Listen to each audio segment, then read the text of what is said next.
What's up, everybody? What is going on, everybody? This is Dr. Chris Featherstone here for yet another episode of the Pancakes and Power Slam Show. We are here to have a wonderful time, as always. Hey, it is 7 minutes before my birthday, y'all. So y'all get to hang with me tonight. Have a good time.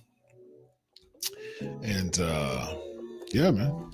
It's me and y'all. Birthday partying.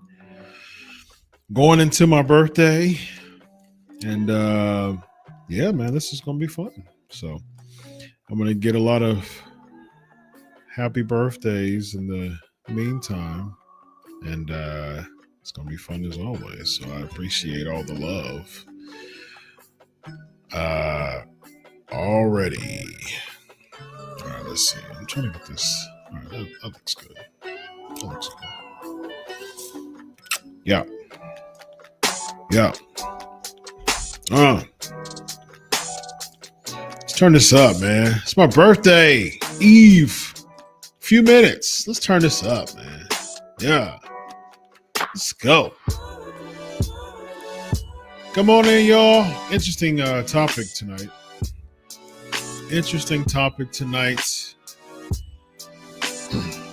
But share the link, y'all. Share the link. Yep. Y'all. Come on in, y'all. Y'all. Come on in, y'all. I'm such a stickler when it comes to lighting, y'all.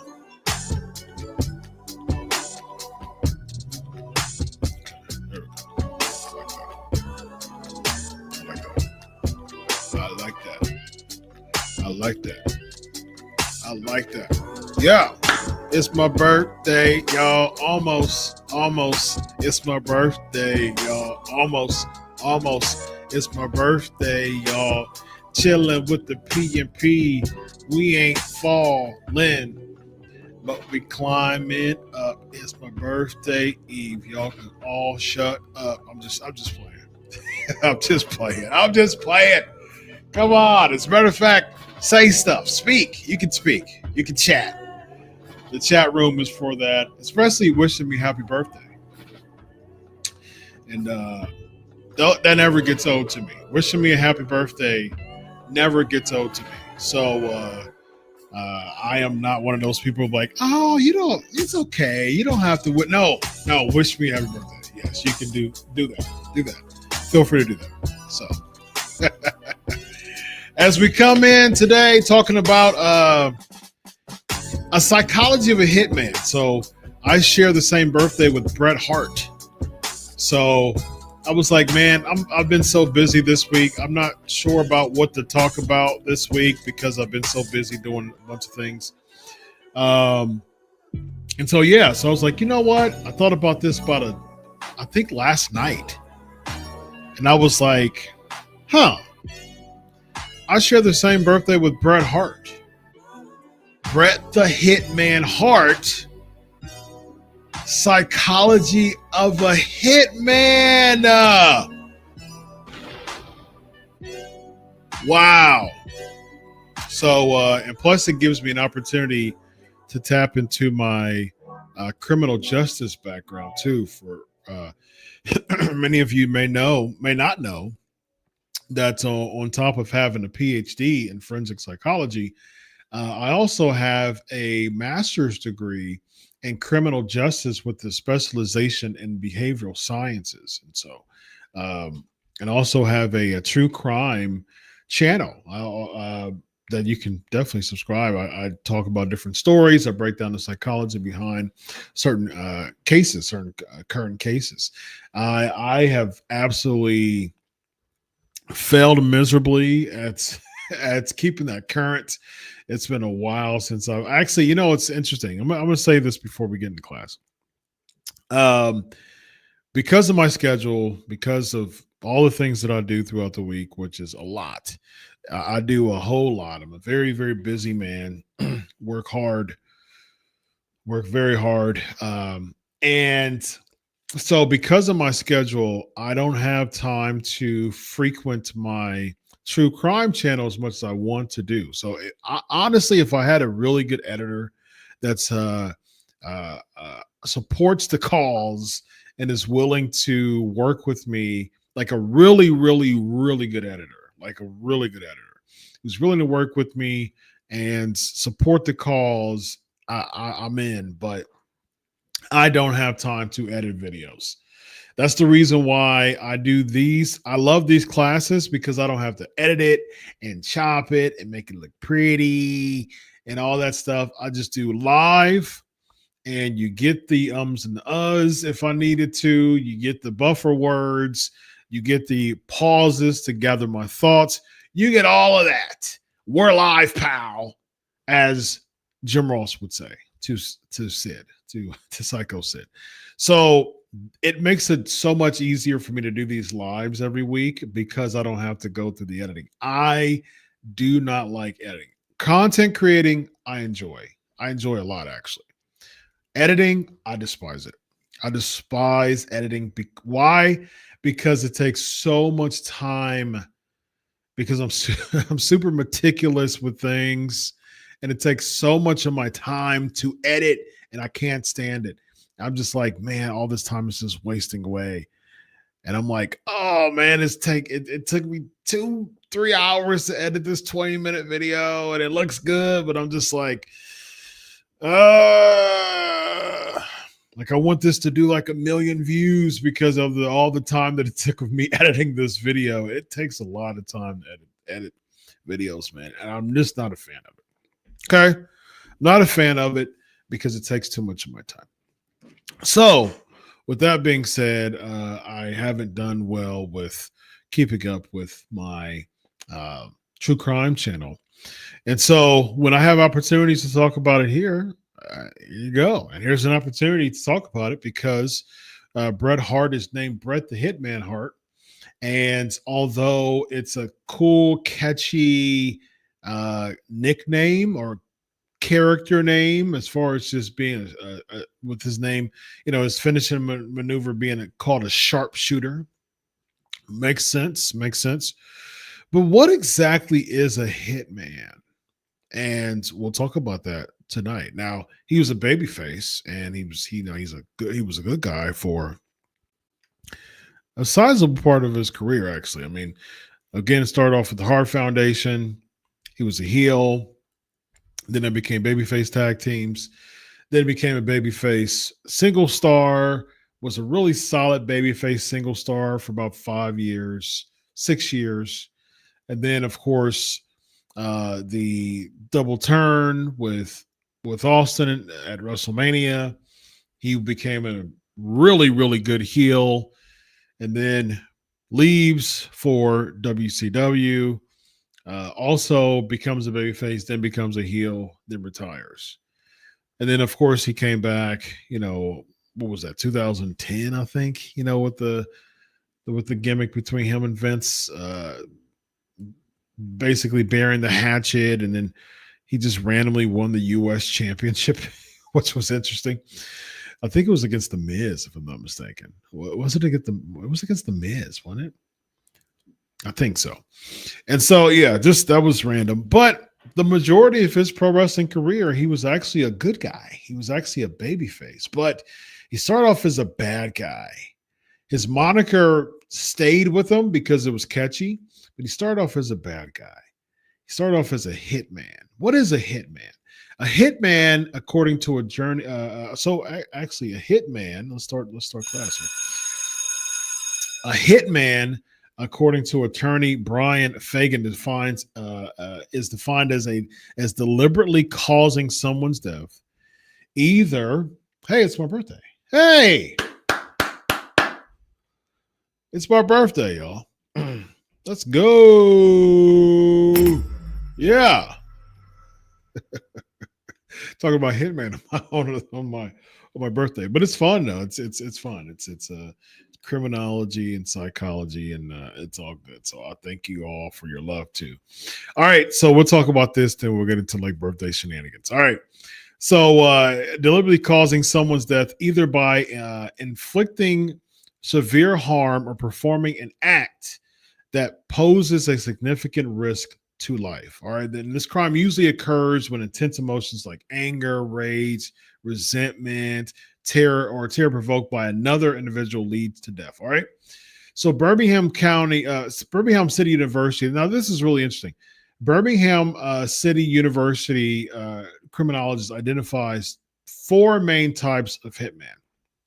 You have the novice, you have the dilettante, you have the journeyman, and you have the master hitman. All right, so we're going to break down all 4 of those, and then we're going to talk about just all of those particular ones, and then at the end we're going to talk about just like this the hitman in general, get caught, not get caught. But interestingly enough, typically hitmen are hired for either relationship. It's usually like relationship reasons. Oftentimes, usually like 1 in 5 relationship related. 1 in 6 is usually something to do with financially related, something of that nature. Usually relationship, financial, something around there. It's usually 16 to 20% of the hitman. So knowing that, and knowing that it's usually, hey, it's usually deliberate. Like I said, it's deliberate. It's I want this to be very stealth. I want this to be very hidden. So I'm going to contract someone, and I'm gonna hire someone to kill, usually my spouse or a business associate who I don't want to share the business with. I mean, there's been all types of just insane cases of why people hire hitman. But it's interestingly enough that a lot of the cases are actually um, relationship related. It's usually someone trying to off their spouse, which is a common form of contract killing, or their boyfriend, sometimes girlfriend as well. So business partner. I mean, it's just all kinds of just really, really um, just odd reasons to hire someone to do that. Just settle it yourself and figure it out. You know, what I mean, well, and there's reasons why too. There's a lot of reasons why. I can go really into reasons why. I mean, there's been a lot of cases of people doing it uh for the sake of insurance. I mean, that's a big one too. Like insurance, this person died, and then they take their insurance. I mean, it's just lots of reasons why. But I mean, it's a few reasons why, but lots of cases of the similar types of reasons why people do that. Unfortunately, very unfortunately. So let's talk about the novice. The novice is someone who's considered a beginner. All right. So a trainee or a beginner. All right. So here's the thing though. A novice hitman is not a novice because they don't know what they're doing. They're typically a novice because they're new to it, or this is just like their first or second, less than a handful of times of doing this, and so they're a novice into the game. They're a trainee, and so there's been successful novice cases. Actually, there was a 15-year-older that he he was an effective hitman even though he was 15. So it was a North London 15-year-old who successfully carried out a hit in 2010. And so just because he's 15, he got convicted at 16.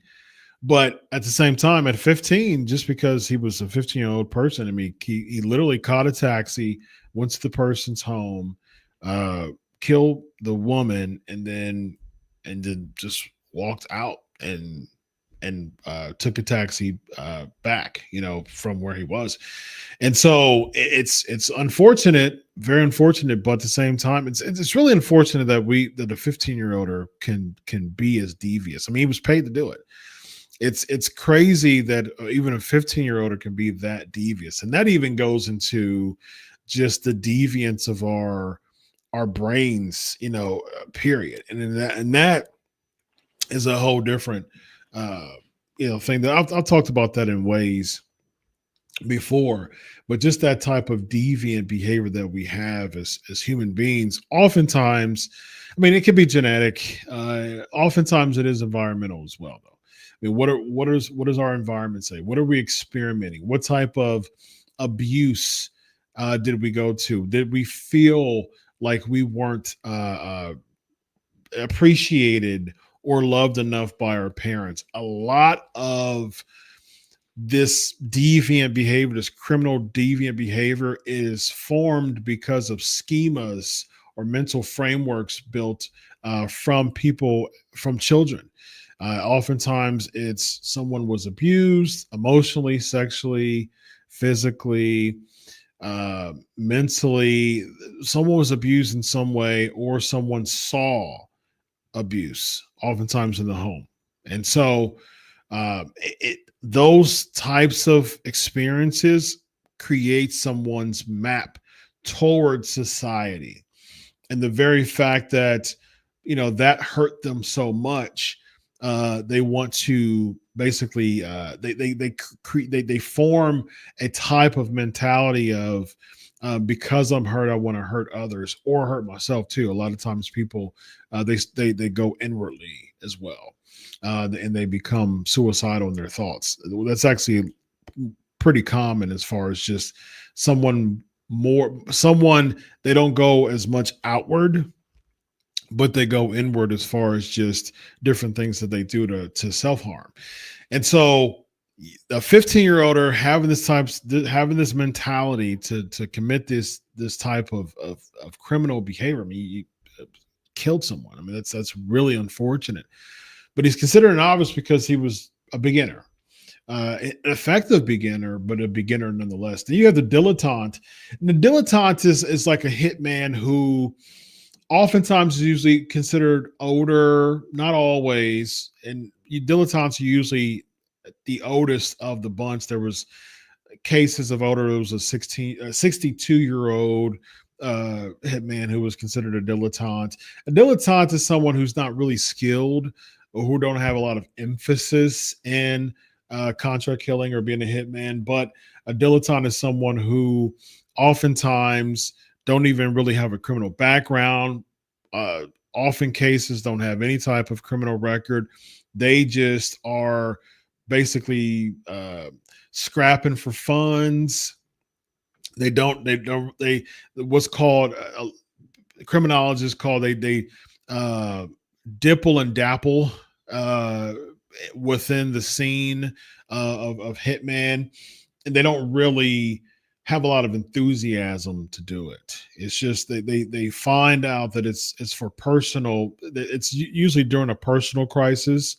Oftentimes, that personal crisis is attached to financial crisis, and so because of that crisis, they do this. They go into contract killing, and so it's unfortunate, but people are so desperate, and they go through any type of measures, even being a hitman when they're in a point of financial desperation.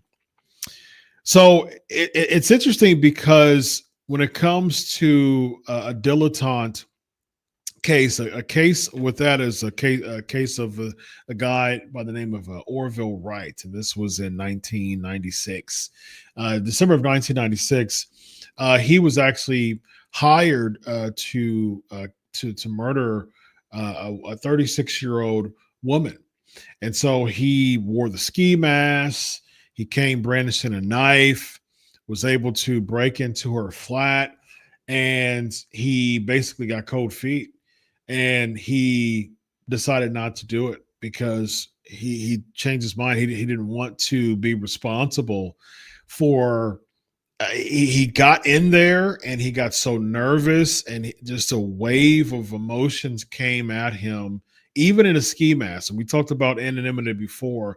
People in their anonymity feel more empowered to experience disinhibition behavior, dehumanization behavior within that framework of anonymity, which is oftentimes why people do things in the dark, which is why studies show that there's been streetlight studies to show that crime rates decrease when streetlights are present, which is a lot of reasons why a lot of cities have projects to actually start putting more streetlights in areas to reduce crime.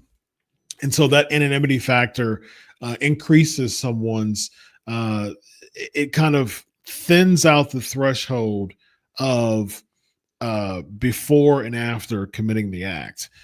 And so even with that, even with the ski mask, he said he was brandishing a knife and he decided not to do it.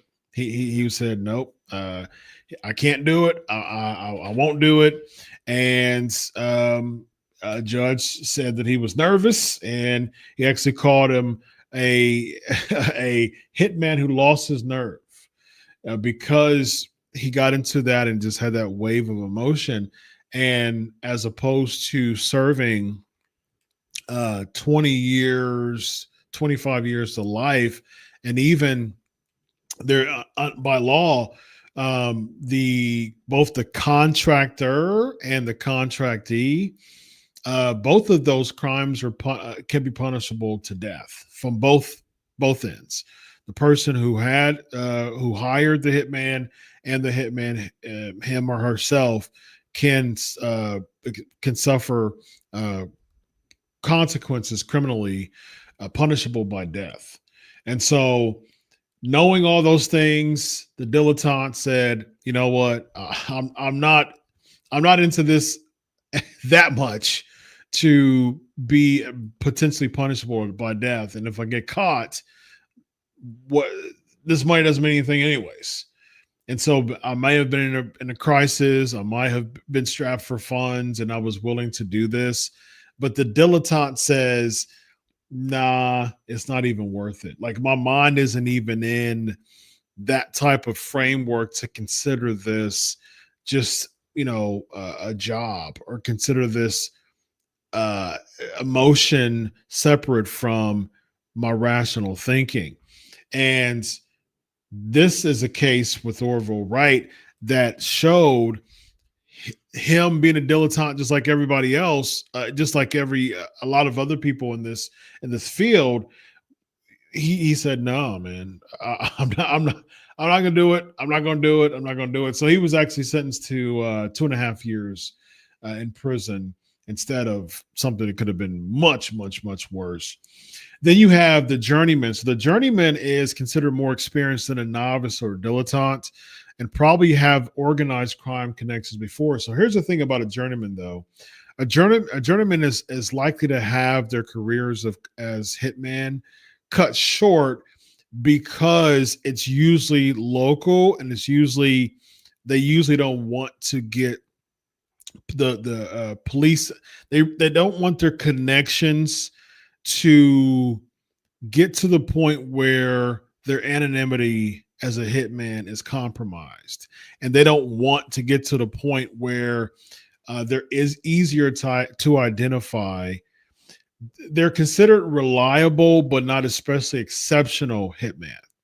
So, yes, they've had experience with this, and yes, they've had situations where they've been able to do this successfully before. However, it's like, okay, so the trail is leading to me a little bit too much, or I'm afraid that the trail is going to lead to me a little bit too much, and so I'm going to go ahead and sever um, doing this. But then you have what's called the master hitman. So this person is usually military or paramilitary.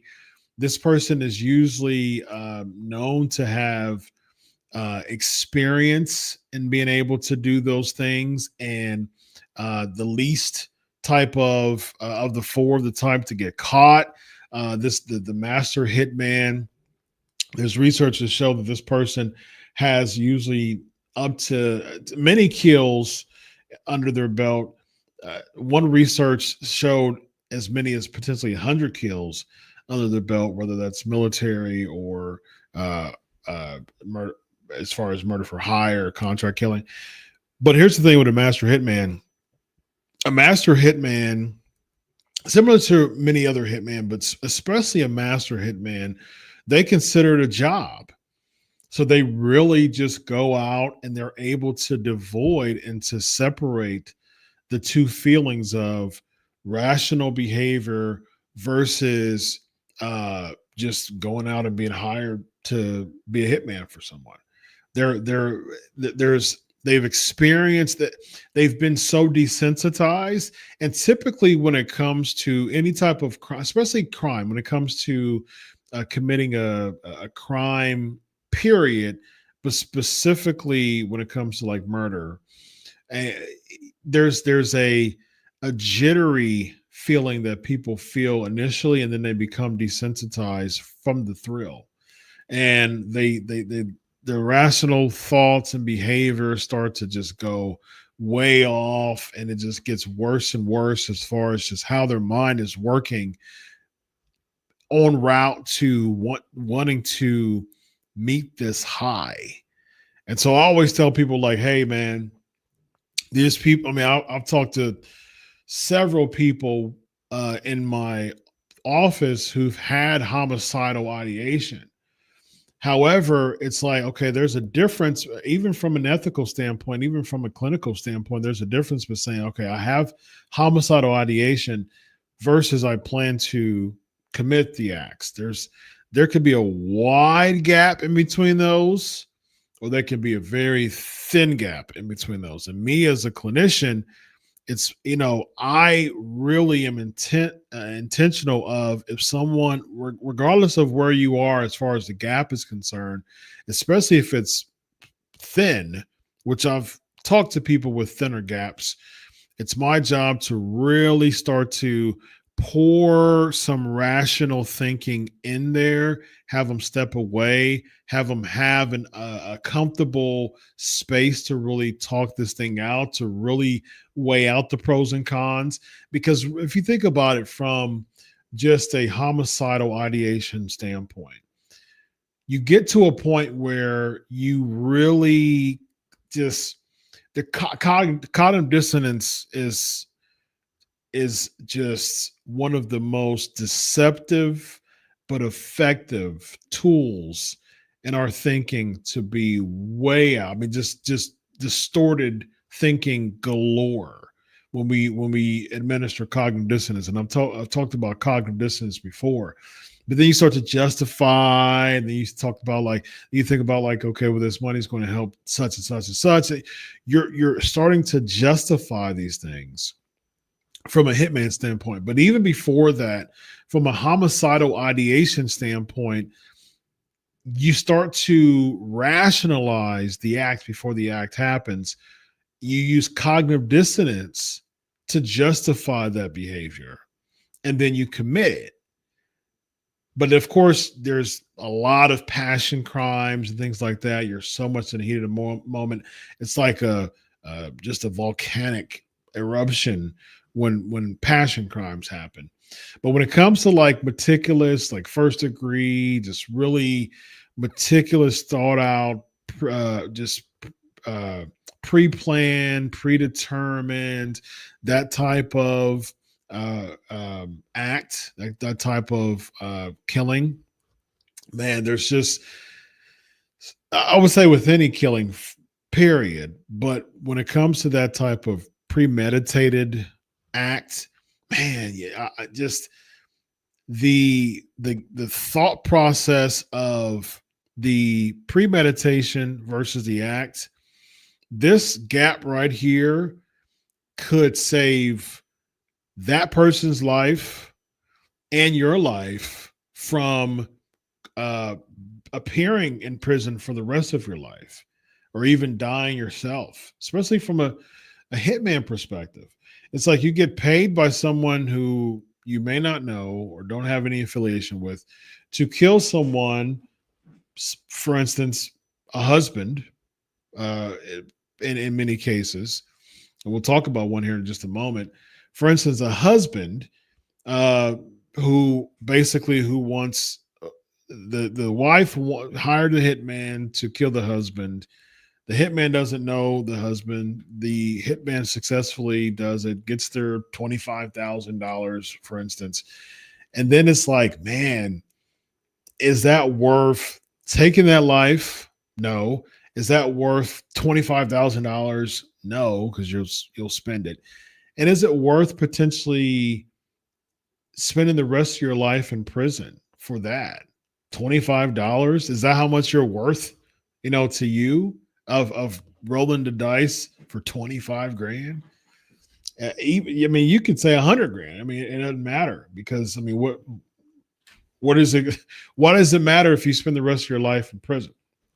So stuff like that is just something stuff you have to really, really pay attention to when it comes to this type of homicidal ideation. And here's the thing: there's many, many studies that show how, in many, many cases, and it's even getting stronger as far as the cases are concerned, hitmen usually do get caught. And so, because now they're starting to become more of a very, very intentional motive to have undercover cops as hitman. And so oftentimes conversations between the contractor and the contractee, like it'll happen in a car, for instance, and the car is loaded with cameras. It'll happen at a park's loaded with cameras. There's cars that are surveilling because they know about it. So it doesn't matter where you meet. There's surveillance everywhere now, and there's cameras everywhere. There's all types of cases that use cameras from different outlets to piece together, a crime, and it makes it worse and worse for the person. Yeah, that person can be as dressed in black and ski mask and as anonymous as possible, but at the same time, people are going to say something. People are going to flaunt their crime, or things are going to come together to lead to this hitman. For instance, when it comes to the 15-year-old who committed the crime, he was very cold. Like I said, he was very cold, catching the taxi, go there, committing a crime, going back. However, he flaunted the crime to his friends. And because of his pride, his friends told on him, and he ended up getting arrested and serving and going to prison for it. So there's always something that gets in the way of someone being able to successfully do this for the rest of their life, or they just get burned out, or they just get to the point where they're like, man, they kind of have a coming to Jesus moment. Like, what the heck have I been doing? What have I done? The family member dies, and they start to sober up from that cold and desensitized thinking. There's times where stuff like that happens, man, and they start to sober up, and then they think in their head like, whoa, I just left this whole trail of hitman cases, hitman, this trail of hits, and I have to be accountable for that. Most of all, I have to be accountable that by God, and I've got a spouse here who don't know about it. I've got, kids here that don't know about it.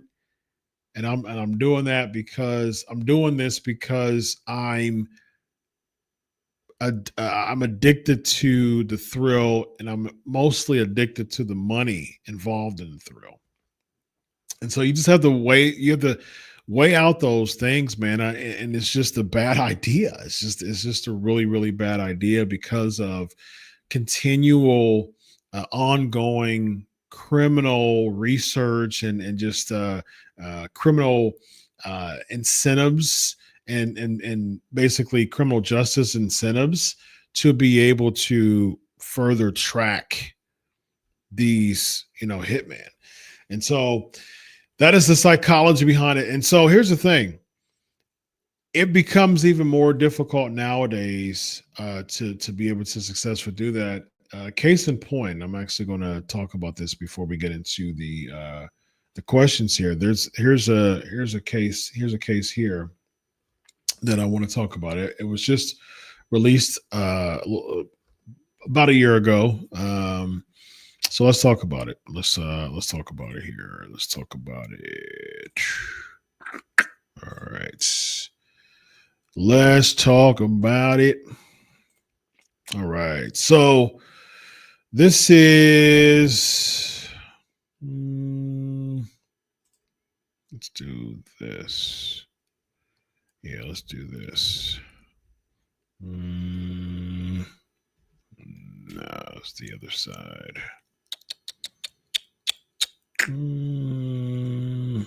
All right, that's cool. I think. Is that what I want? Oh, okay, that's cool. That's cool. Yeah, let's do this. Let's do this one, and This one. Yeah, this is the one I've done. All right. Woman charged with using Hitman for hire website on dark web in order to order murder of lover's wife. All right. This is from New York. Defendant allegedly also discussed targeted victim's adult daughter killed. All right. This is from New York. A Homeland Security investigations New York task force investigation resulted in the indictment of a Queens woman charged with murder for hire. Ye Zhu, 42 of Flushing, was arrested June 5th in the Eastern District of Virginia, removed the Eastern District of New York, removed to the Eastern District of New York on July 3rd. She was scheduled to be arraigned July 8th before U.S. Magistrate Judge Robert M. Levy. All right. So here's her charges.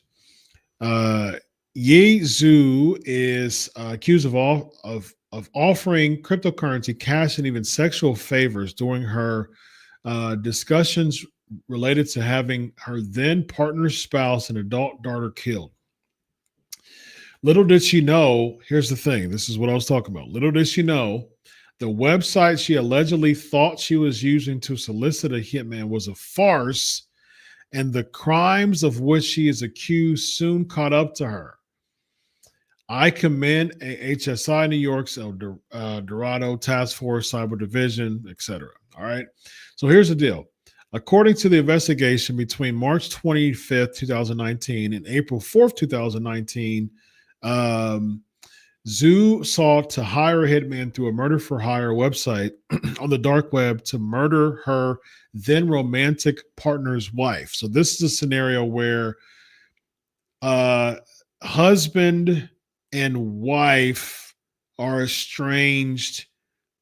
Mistress hires a hitman to kill the wife of the husband. Using an alias, Zhu placed an order to have the woman murdered. To pay for the murder, Zhu contracted with the Bitcoin exchange service in Ukraine to make a $5,000 payment in Bitcoin on her behalf.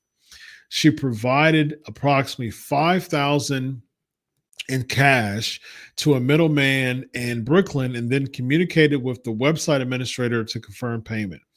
After sending the payment, Zhu provided a detailed description of the woman at her home, her work schedule, and the best times to target her so the woman's husband would have an alibi for the murder.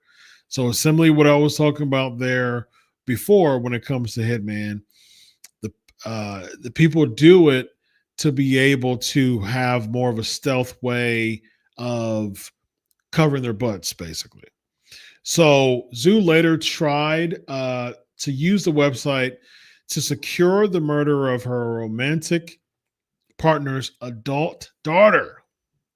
In February 2021, she also sent a text message to the daughter's neighbor seeking to hire that neighbor to kill the daughter. Zhu offered the neighbor $10,000 in sexual favors in exchange for killing the daughter and disposing her body in a lake. Zhu was not aware of the time of her scene, that the website was a scam operated by a third party, and there was no actual hitman for hire. The charges in the indictment are allegations the defendants presume innocent until proven guilty, of course. As alleged, the defendant took affirmative steps to hire a hitman to carry out the ruthless killing of the wife of her romantic partner. Her depraved plan was only thwarted because the website she used to set up the murder for hire was a scam. Although the scheme involved newer technologies like the internet and Bitcoin, the end result would have been age-old cold-blooded murder. So basically, that is the situation and the scenario that we see in many cases. But at the same time, thankfully, there's usually sites that we don't like. Usually when it comes to scamming, it's a bad thing, and it is a bad thing. But this actually worked into the police's favor that this was a scam as far as this dark website is concerned. And there's also many people into IT who work, from a criminal investigations, and they go into these dark webs. They go into these sites and they start monitoring these things more. And so, like, if you're going to a website to try to conspire to kill someone, um, technology is at a point in 2025 that's not a good idea. So, as you see here, I mean, this was a scam site that led uh, that led her to be caught, and so stuff like that happens all the time now. It's very common. Undercover scam sites, and actually sites, not only scam sites, but sites that are conspired by people. There's a lot of people who have become more of a vigilante um, justice people and all this stuff too. Like, it's like, yes, you got to deal with the federal and the criminal investigation units, but there's also people who have been a victim of this, who survived the contract, uh, conspired, contract killing, who knew of someone, who was unfortunately a victim of it, or who just want to see justice and things like this because of the depravity of it. And so you're having a lot of these people into IT that has more of the knowledge to be able to be, you know, to be good guys in all of this, to be Robin Hoods, in many cases when it comes to these particular situations. And so, this has been an age-old thing. This has been a thing that has been going on for several decades. I mean, Hitman has been an unfortunate part of American society for many years. But as the technology and the criminal and federal investigations and the intentionality to be able to see things like this, to be able to locate and have better tracking with things like this, cameras, lots of undercover situations. I've seen many videos of actual conversations of people who are conspiring to kill someone, and with the hitman in the middle. And so basically, from a criminal perspective, it's usually they usually are able to arrest the person when there's an actual monetary exchange. Oftentimes, even if there's like a promise and an agreement, but as soon as like that money comes in, oftentimes it's in installations. If someone's paying someone, $10,000, they're like, okay, well, give me 1,000 now. That shows intent. That actually strengthens intent. And so, if there's like a promise, a person can easily be like, well, no, I was thinking about it. And this has happened before. A person can easily be like, well, I was thinking about it and I changed my mind. That would be something like a defense attorney would say when there's some type of conspiracy arrest. Yeah, I was thinking about it and I changed my mind. But when it strengthens level of intent when when there is pecuniary value, when there is monetary exchange, for instance, that basically locks in the intent. And so you can't just kind of go back and say in court, well, I was thinking about it, I changed my mind. No, you didn't. I mean, because you actually put your money where your mouth is and showed how serious you are to do this. And so as more technology and more people who are on the side of stopping this, as that continue to grow and grow exponentially in this day of age, it is actually making that industry a lot more difficult. And so that is the class today for the psychology of a hitman, ladies and gentlemen. What a way to talk about this on my birthday, but fun. I love true crime stuff. I love criminology stuff. I being in forensics, being in psychotherapy now, but just having a forensic background, understanding the research, and really getting into criminology and forensics and things like that. Um, I love discussing this. I love discussing psychology, but I love discussing criminology too, which is why you should subscribe to my Dr. Chris Featherstone page, and you should do that. But yeah, I love talking about this stuff, and it really gives the listener the information of, hey, that doesn't mean like sleep with one eye open, but at the same time, just really start to work on understanding social cues with people. I encourage people to do that a lot, actually. Really start focusing on picking up social cues when it comes to dialoguing with people. Speaking of wrestling, going back to a wrestling perspective, the whole, DTA, Stone Cold Steve Austin, don't trust anybody type of moniker, not necessarily something that people should support, wholesale, but at the same time, be careful of who you trust. That's my clinical version of Stone Cold Steve Austin's DTA. I think there's definitely social and emotional and psychological benefit to trust, but at the same time, just be very, very careful of who you trust, especially when we know the data supports one of the reasons why. I mean, as far as relationship, about 1 in 5. So the data shows that, yeah, I mean, pay attention. Pay attention. If it's like, hold on a second, how about those that argument or those things, or are you putting some in my drink and anything of that? But just focus on knowing the person a lot, knowing their background, knowing their stories, having that really solid relationship with them. Because the more you trust people, again, it goes back to the anonymity. It goes back to that.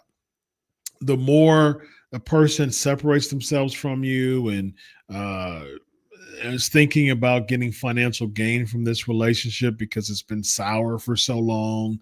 There's no life in the marriage. There's no life in the relationship. The person found someone else that they've been talking to. Pay attention to that. Pay attention to someone who's kind of scheming and finding, there's suspicion of maybe there's someone in there. Pay attention to that. If your marriage has been soured for so long, and there's financial incentive with your spouse passing away because of insurance, for instance, pay attention to that. All this stuff is real stuff, man. All this stuff is real stuff that people should pay attention to. It's real stuff. I mean, there's hundreds of cases that show how real this stuff is to pay attention to. And so really work on the people. Trust little. Trust, don't trust everybody. I wouldn't say don't trust anybody, but I definitely say don't trust everybody. And then when you're building trust with someone, lock that in, because it thins out the factor of anonymity, and then there's more emotional bonding there that attaches. If I were to hire a hitman, there's way too much emotional attachment here, and it's less of me being here wanting to off my spouse versus, man, we're solid, we're locked in, we have such a strong connection there. It's hard to sever that, so it's less likely to be able to be here, hire the person to sever that. And so focus on who you trust. Trust is a very strong bond to have that actually clinically has benefits to it. But at the same time, just be very, very careful of your relationships. All right. That is class for today. And now it is time for the question birthday cam. I really like that. I really liked the class. It was pretty fun. All right. Let's get into the questions. Let's see here. What happened to Bill Apter on the script? Oh, he's on his he had a couple personal things to take care of, but yeah, he'll be back. All right, so all these personal things. Just ask me this on the Patreon. Let's see here. Let's see. Why was the Shockmaster never a gimmick? James is asking. Because of the whole crashing through the wall accident, I felt it would have been a cool gimmick. Not sure why I needed a stormtrooper helmet though. Because he couldn't recover from that moment of being shocked, unfortunately. Happy birthday, James said. Hope it's a great one. You deserve it after this WWE Raw nonsense you put up with. Amen to that. Amen. Amen. After watching Raw last night, I legit went back and watched an old Raw from 1999. It was that bad. We went from Austin McMahon to Dom getting with Roxanne behind Liv's back, probably so lame. Yeah, exactly. It's crazy how Rhea and Dom were a thing. Now, how many people compared them to Eddie Guerrero in China? And now Sammy is being called Bret Hart. I don't see the comparisons really. A lot of people are seeing the comparisons, man, because Canadian and technical wrestlers, and that's all it takes to have that type of comparison. I'm gonna say it. It's my show. I can say whatever I want because it's my show, and because I'm me too. I mean, because I'm me. I can say whatever I want. But at the same time, it's like when I think about conversations or comparisons like that, just wild comparisons. It's like I think again, PNP is full of high EQ and high IQ. I always say that every single week. All right, so y'all will get it. Y'all will get it because y'all are highly intelligent. Y'all will get my point of saying this. So when I think about like just wild comparisons, man, a Sami Zayn and a Bret Hart compared in a wrestling perspective.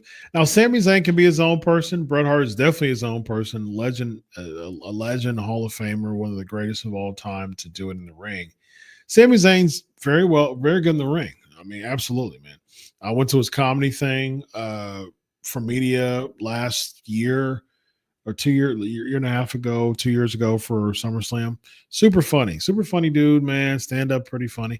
I mean, Sami Zayn definitely seems like an all around cool dude, man. But from his wrestling perspective, it's like the fans with this sing along stuff, man, they've created such a ceiling for him as a character. I like Sami Zayn when he was like the cab driver type of mentality when he came in with the checkered, pants and all that. Now, like who are you? Who's Sami Zayn? But I think the fans with the let's go and the popping with spots in his matches and singing along, it really pigeonholes a lot of the creative juices for these characters to really do something different. And so, yeah, man, you didn't have that issue with Bret Hart because his character was so strong as the Hitman. Oh, we talked about that in the class. But it's just like if your character's so strong, you don't have to worry about spending so much time to reinvent your character. You can just reinvent different shades of your character. Bret Hart did it, when he felt disrespected by the Americans. He became pro Canada, anti United States. He rightfully so turned heel. And it's that psychological principle of like a good heel turn makes sense, but the fans just don't want to admit that it made sense for someone to turn heel. When Drew turned heel, it made sense because he wasn't getting the respect that he did, that he should have gotten. He didn't get opportunities that he should have gotten. And so it made sense. I mean, that's the thing with a good heel. A good heel turn makes sense, but the fans just don't want to admit it. And that's what makes a good heel turn. Because there's also that I told you so, and you're booing me just proves the reason why I don't like you anymore type of deal. You know what I mean? Like, and that's a cool thing. But a good strong character does that, but not someone who predicates their wrestling career based on good matches. I mean that's why the pro wrestling industry has been pigeonholed so much nowadays. Danimo, happy birthday. Thank you. I really, really appreciate that. Awesome sauce. I'm not a Brett fan. Guys like Piper, Hogan, Snuka, and Andre were the ones that got me into wrestling through their personality. Brett was a bad draw, bland. In fact, people call him a goat as wild. I think people was really impressed by his in-ring perspective, and I think that people um, was drawn to Bret Hart because of the Hitman character with the pink and black. It translated to the kids. It translated to the child's crowd a lot. He had that underdog baby face, which made sense. And then, of course, the kids loved Bret Hart when he would give them the shades. And of course, who can forget one of the greatest pro wrestling involved commercials of all time is when he's going down the tunnel and then the little kid says, Bret! One of the greatest pro wrestling affiliated commercials of all time. The fact that Bret blames Hogan for sabotaging his career makes zero sense. Hogan lost the belt to Yokozuna, giving the WWF a top heel. True. The WWF gave Yoko to Luger because Bret couldn't draw as champ prior. You know, someone who's been watching wrestling as long as you are, as long as you have awesome sauce, you've got a little bit more skin in the game, and you've got a stronger say when it comes to this. I've been watching wrestling not too far from me. I've been watching wrestling since about 1986, maybe. Yeah, maybe even 85. Because I remember Saturday Night's Main Event. I remember the Paul Orndorff, Hogan team, and then the turn. I remember WrestleMania 1. That was in 85. But I always think, like, was that in retrospect because I watched WrestleMania 1 so much afterwards? But no, I remember vividly the Horsemen, the advent of the Horsemen. I remember Sting starting, and that was like in 87, 88, somewhere around there. So I would say, like, a safe guess of when I started watching wrestling, I'd say 86, but probably 85.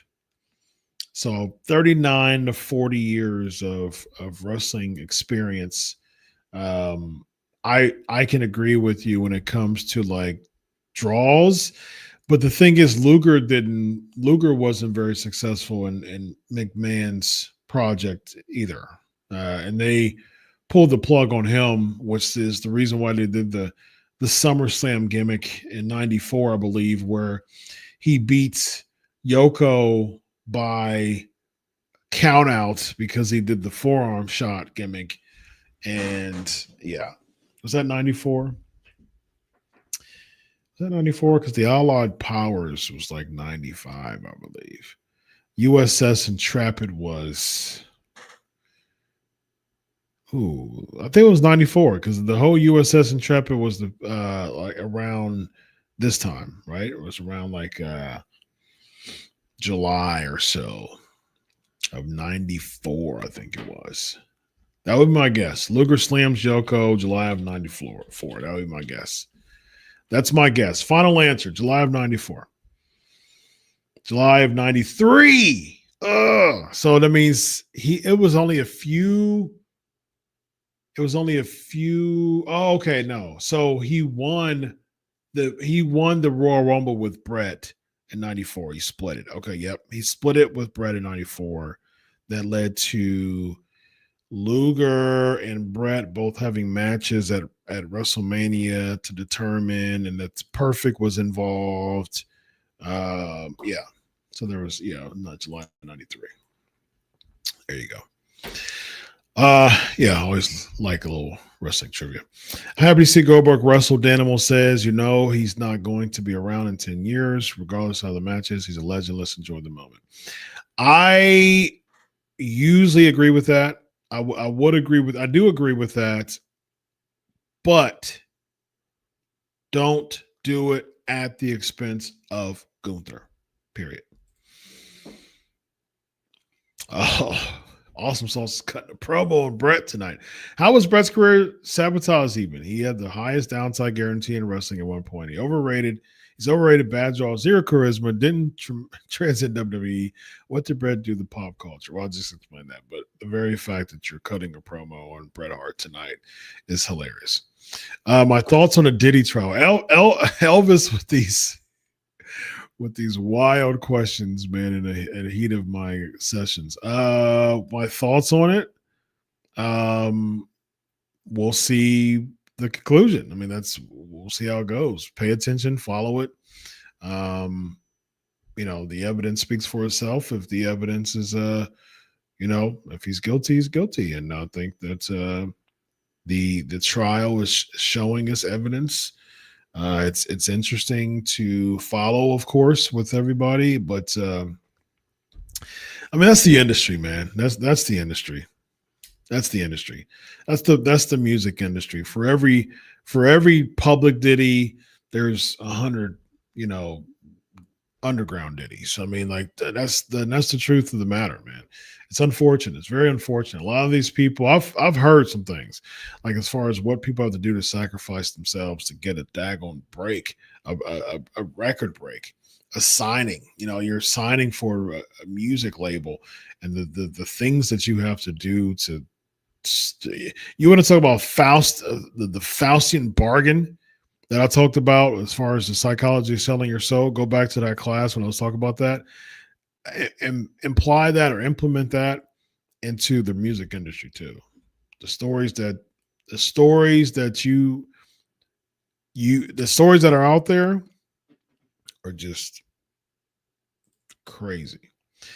So are the Baltimore Ravens your new favorite NFL team? We'll see. We'll see. Danimal, what's your favorite Bret Hart match? Mine is SummerSlam 97, Bret versus Taker. My personal opinion, very underrated match. I would say probably Bret versus Flair retirement match. It was a Raw in 93, I believe. January 93, if I'm not mistaken. No, that was perfect in Flair. Bret and Flair was 92. I think their match was really good. The Saskatchewan, I think it was like Saskatchewan or something like that he won the title, and that was really good. Of course, him and Bulldog, man. SummerSlam 92, it was phenomenal, man. But Bret Austin matches were good too. He's passed some bangers. Elvis, happy birthday and have a safe and joyful 4th of July. Thank you very much, man. Mato, what's up? What's the best and worst birthday gift you ever received? That's a good question. The best birthday gift I've ever received. A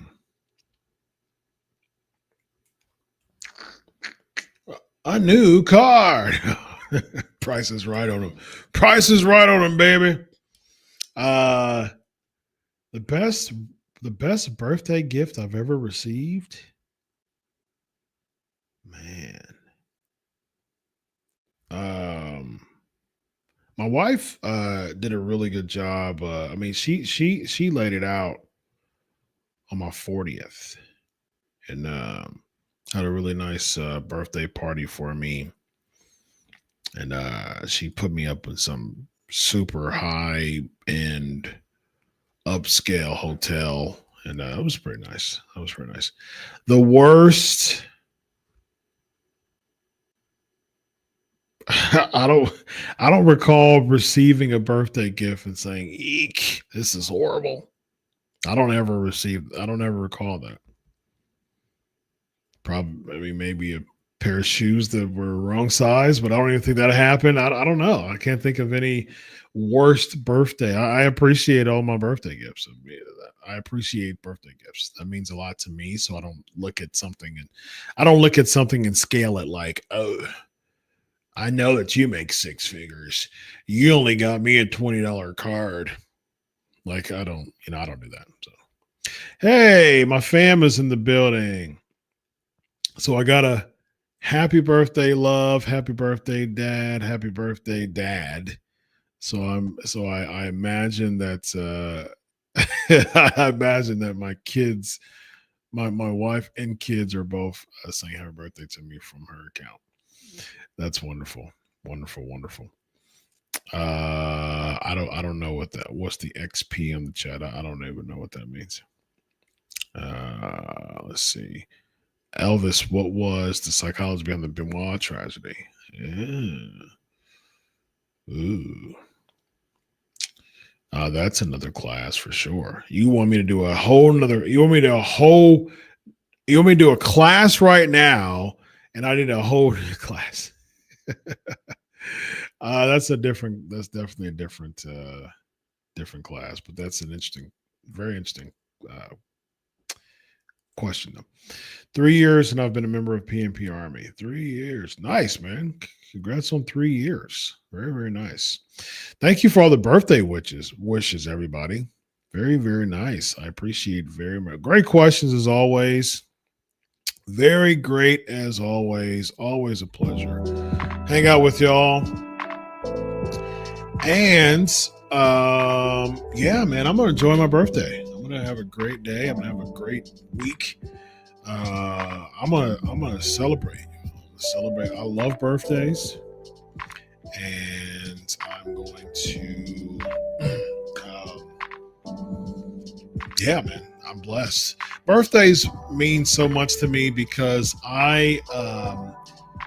life is not guaranteed. I mean, with anybody, man. Every day, life is every day. I mean, I always tell people this, especially from a clinical perspective. People don't wake up and typically people don't wake up and know that it's their last day on this earth. I mean, like that's just something that people just don't wake up. I think I'm gonna die in a car accident today. Like that's not something that people like think about. That's not a part of their bingo card for the day that I'm going to die. You know what I mean? And so one of my favorite things to say to people is carpe diem. Carpe diem. Carpe diem is Latin for seize the day. Make the best out of the day. Seize every opportunity that you can for that day. You cannot gain your day back. So to make the best out of it. And so I live by that. My family will tell you that. My friends will tell you that. I'm so serious about that stuff. And so a birthday just gives me an opportunity to reflect on the past year, pros, cons, ups, downs, goals that I have for the next year. And it really gives me an opportunity to be very, very motivated to achieve some things for the following year and to have goals in my mind. I do that all the time, and I set goals. I want to do this. I want to make this type of money. I want to do this types of. I want to get into this thing from a business standpoint. I want to reach these people. I want to continue to be the best therapist that I could possibly be. Of course, the best family man I could possibly be. That supersedes everything. And the best friend I could possibly be too. Like that's important to me too. Very important to me actually. So all those things, man, it just really my birthday just gives me an opportunity to just kind of sit back and just kind of breathe a little bit that day and say it's like a pit stop for me. It's like man, I've been grinding. And my birthday is like, man, I've been grinding. It feels good, but I need a break. My birthday gives me an opportunity to just kind of sit back and say, all right, I'm cool. I'm going to use this day or possibly this week or a couple of days to just recalibrate and just reset, recharge, because I got another year to grind. And so that's the reason why I really appreciate my birthdays every year. I don't take it for granted, man. This could be my last one. It really could. That's the honest truth. And I'm not trying to sound what's the word I'm looking for? Morbid. That's the word I'm looking for. I'm not trying to sound morbid, but at the same time, it's true. This could be my last birthday. I pray that it's not. I pray that I pray that 40 plus years later, I can be my age. 50 plus years later, I can be here and seeing generations grow from seeds that I've been sowing from my hard work and dedication to my family. But every year I take it as if, hey, I'm blessed. I'm grateful. Let's go. Let's do this. God, I pray that you give me another year to finish my assignment here on this earth. And that's to build up my family, build up my kids, to be mighty men and women of God that I will continue to sow into them to be able to achieve. And so I don't take that for granted, man. I really don't. I don't take that for granted. And I am grateful for every single day that I have on this earth, this side of earth.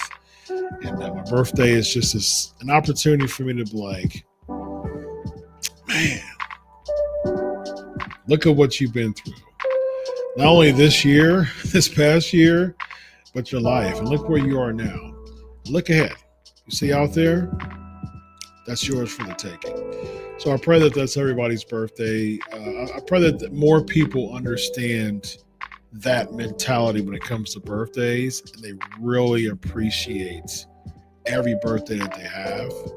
Not only from a standpoint that it could be your last, that's true, but but more from a standpoint of you won't be this age again. So you're one step closer to passing away. You're 1 year closer to passing away. Why not maximize this year? Maximize it. Do something about it. Have goals. Like, make amends with people. Have conversations. Have tough conversations where you haven't talked to someone in a while and you want to love on them and you want to be sure that things are mended, because you don't have time to be having just silly, ridiculous thoughts and just beef. Like that stuff is silly to me, man. Silly. I don't understand how adults think that way. So I'm going to have a good time. Favorite birthday traditions? I'm going to answer this before I go. Favorite birthday traditions: relax, party, praise, receive a bunch of gifts, feel appreciated, and it gives me a day for people to. I said this before, man. I'm going to go after this. I'm glad that you said this. I'm glad you asked me this question. For me, I'm a type of person, man, that I pour so much into people so much. I pour so much into people literally from a daily basis. I have dozens and dozens of clients as a living. I have dozens of clients that I pour into from a daily basis. I'm also a college professor. I pour into students. I meet with students. I am supportive to students. I encourage students. I'm helping. I grade dissertations all the time. I have several that I'm grading currently. I'm going through the entire process with them, encouraging them, having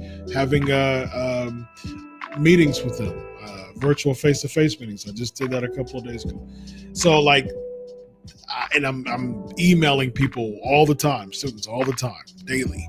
And so those things I'm pouring to y'all. It's my birthday, and it's after 1 o'clock in the morning, and I'm still with y'all. I'm pouring into y'all, giving y'all a full class on the eve of my birthday, transitioning to my birthday, giving y'all a psychology class for free. Pouring. And so, like, my birthday gives me an opportunity to sit back and say, man, all right, man, I appreciate this. I'm going to sit back, chill, and allow people to pour into me and encourage the heck out of me and shower me with gifts and to tell me how much they appreciate me. That means a lot to me. That means a whole lot to me because I know how much I do to people, and it feels good to get that back. So with that being said, ladies and gentlemen, enjoy Ricky Wrestling. God bless. And always remember, I do it for you. Have a good night, everybody. Patreon. We'll do Patreon for a little bit. I'm going to let's hop on there. Sing some birthday songs. Any type of Q&A real quick. Appreciate the Patreons. Of course, I'm going to give y'all some time. Go there for a little bit. And then, and then I'm going to enjoy my birthday today. All right? Enjoy Rico Wrestling. God bless. I appreciate all your birthday wishes. And, hey, follow me at Chris Prolific. You can shower me with birthday wishes on the Twitters. And guess what? Guess what also is going to be wonderful? My algorithms are going to push up by you commenting happy birthday and just leaving a positive comment about the show. That boosts my algorithms too, so that'll be a great birthday gift. All right. God bless y'all. Have a good night. Peace. So long.